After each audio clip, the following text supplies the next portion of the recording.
How do you manage order-related documents in Cetec ERP? To pull up any drawing, document, or file related to a BOM finished good in production, locate the work order.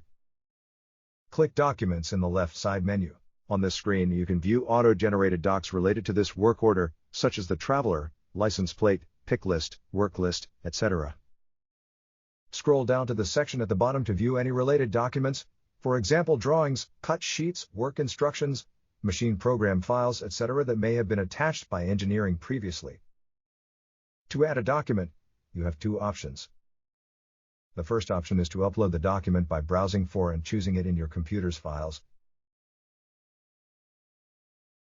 Once you've uploaded it, you can click Globalize to make the document available across your orders.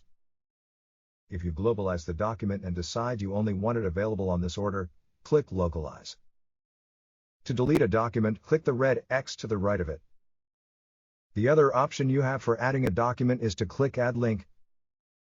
If your document is located on a local document server, you can type its URL here to create a link to that document. Then click Add. Now you have a better understanding of how to manage order-related documents in Cetec ERP.